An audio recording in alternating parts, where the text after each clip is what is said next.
Dibs! Officer Hawk! I am in pursuit! Woo woo!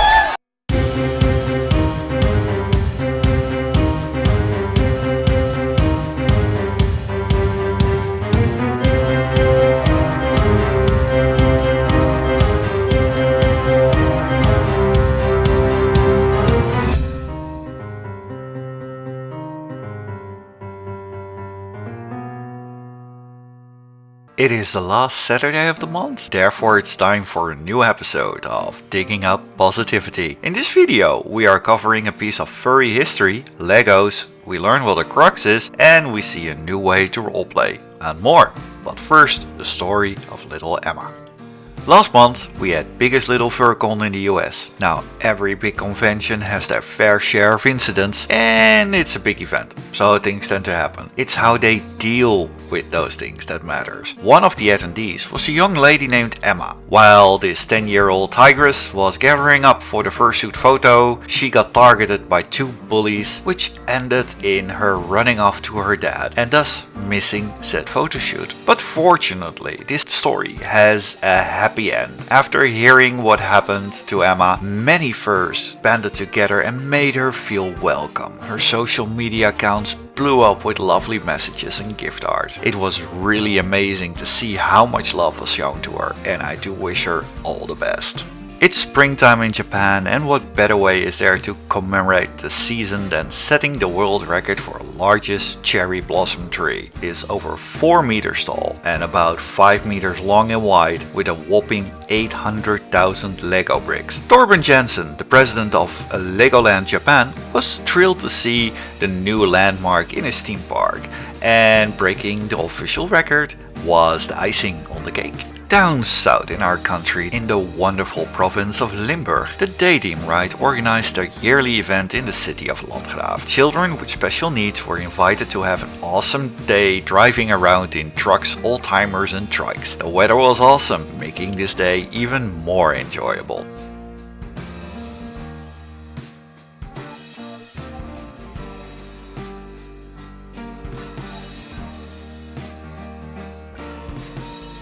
For over 2.5 hours, the city of Landgraaf and its surroundings were the backdrop of a huge convoy of amazing vehicles filled with wonderful people and critters. The 23rd of March, rocks World Turtle Day. The day was created as an annual observance to help people celebrate and protect turtles and tortoises and their disappearing habitats all around the world. They have been around for a long time, and before even snakes and alligators. The oldest skeletons found date from over 200 million years ago, but unfortunately due to pollution, destruction of their habitat, or them being captured, or even worse, killed, half of the turtles and tortoise species are now endangered. Curious about what you can do? I've linked to the World Turtle Day website in the description. This weekend the biggest furry convention in the UK is going on. Confuzzled. It has been a while since I've been there, but certainly I plan to return. Their theme for this year is Time to Play, and I think there's one thing many furries love, it is playing video games. Last year they managed to raise $28,000 for the Badger Trust Fund. I wonder if they can top this year. Actually, I think they will. Many people out there love to roleplay. I am no exception. From tabletops to MMOs, from mugs to LARPing. I've done it all, I will do it again, and I still enjoy a good session both online or offline roleplaying. It never really goes away. And I'm pleasantly surprised that they are making an augmented tabletop game. While I do enjoy making the sceneries for tabletops, I can really see this adding to the experience. You can find more info about this particular Kickstarter in the description. These days we see fursuits everywhere and they've come a long way.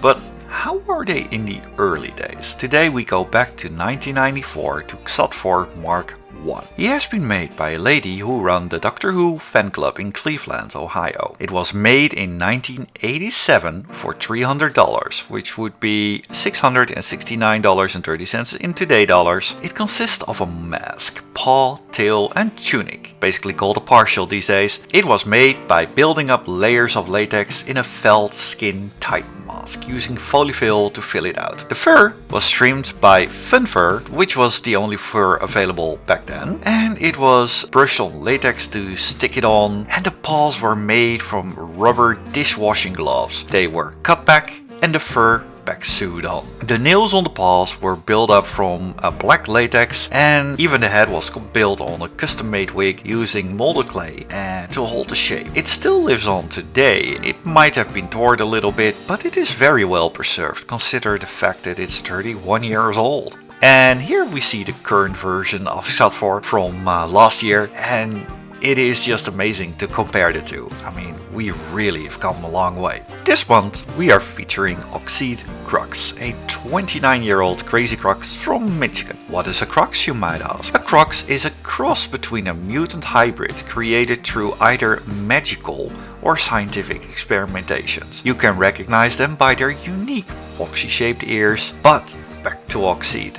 Together with his beloved Zener Coyote, he runs a fursuit company named Husky Studios. A link to their Facebook is provided in the description. If you want to meet up with the crocs, you can find him on Wild Fur Camp in Ohio in October, YumaCon, or later this year, MFF. Do you know someone who deserves a little spotlight? Feel free to submit it in the form linked in the description. Thank you very much for watching the third episode of Digging Up Positivity. I would like to give a special shout out to my Patreon supporters. The next episode is planned for the last Saturday of June, namely the 30th. If you like the show, please subscribe to my channel and click on that little alarm bell. If you have any suggestions, feel free to use the form linked in the description. Stay awesome, love you, and meerkat hugs for all.